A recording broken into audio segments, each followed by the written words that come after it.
1 Corinthians chapter 7. Advice to the married.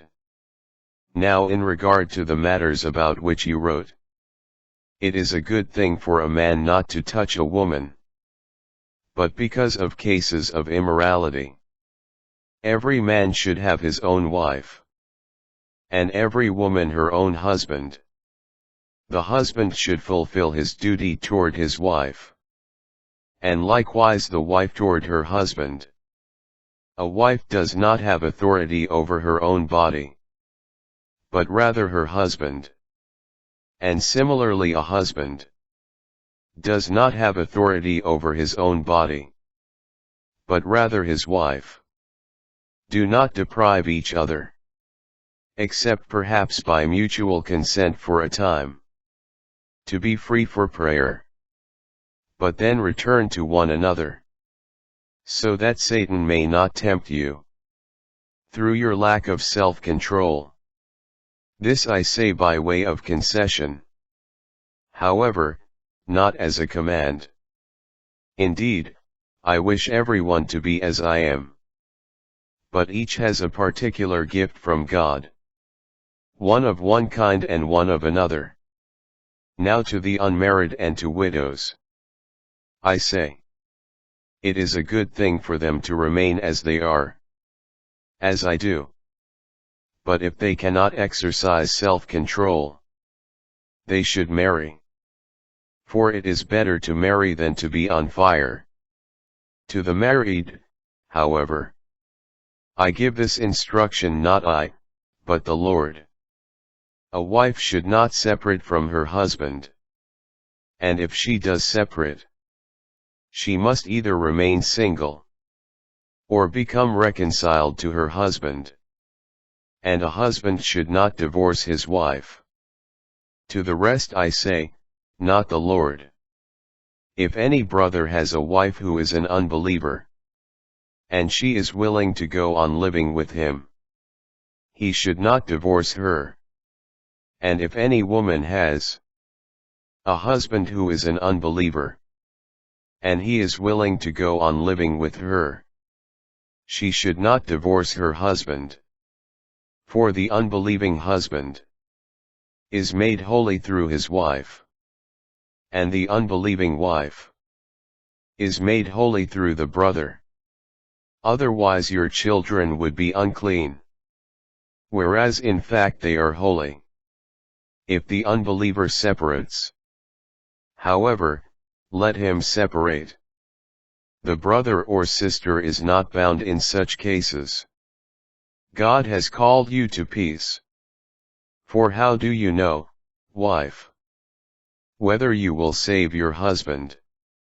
Or how do you know, husband, whether you will save your wife? The life that the Lord has assigned. Only, everyone should live as the Lord has assigned, just as God called each one.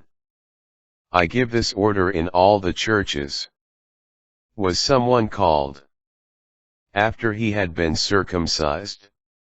He should not try to undo his circumcision. Was an uncircumcised person called? He should not be circumcised.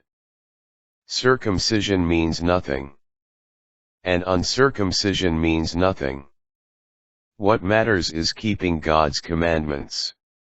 Everyone should remain in the state in which he was called. Were you a slave when you were called? Do not be concerned, but even if you can gain your freedom, make the most of it. For the slave called in the Lord is a freed person in the Lord, just as the free person who has been called is a slave of Christ. You have been purchased at a price. Do not become slaves to human beings. Brothers, everyone should continue before God in the state in which he was called. Advice to virgins and widows. Now in regard to virgins, I have no commandment from the Lord, but I give my opinion as one who by the Lord's mercy is trustworthy. So this is what I think best. Because of the present distress, that it is a good thing for a person to remain as he is. Are you bound to a wife? Do not seek a separation. Are you free of a wife? Then do not look for a wife. If you marry, however, you do not sin. Nor does an unmarried woman sin if she marries. But such people will experience affliction in their earthly life. And I would like to spare you that. I tell you, brothers, the time is running out. From now on, let those having wives act as not having them, those weeping as not weeping, those rejoicing as not rejoicing, those buying as not owning, those using the world as not using it fully. For the world in its present form is passing away. I should like you to be free of anxieties. An unmarried man is anxious about the things of the Lord, how he may please the Lord. But a married man is anxious about the things of the world, how he may please his wife. And he is divided. An unmarried woman or a virgin is anxious about the things of the Lord, so that she may be holy in both body and spirit. A married woman, on the other hand, is anxious about the things of the world, how she may please her husband. I am telling you this for your own benefit, not to impose a restraint upon you, but for the sake of propriety and adherence to the Lord without distraction. If anyone thinks he is behaving improperly toward his virgin, and if a critical moment has come, and so it has to be, let him do as he wishes. He is committing no sin, let them get married. The one who stands firm in his resolve, however, who is not under compulsion, but has power over his own will, and has made up his mind to keep his virgin, will be doing well. So then, the one who marries his virgin does well. The one who does not marry her will do better. A wife is bound to her husband as long as he lives.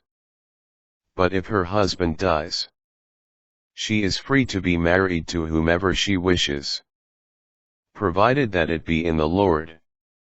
She is more blessed, though, in my opinion, if she remains as she is. And I think that I too have the Spirit of God.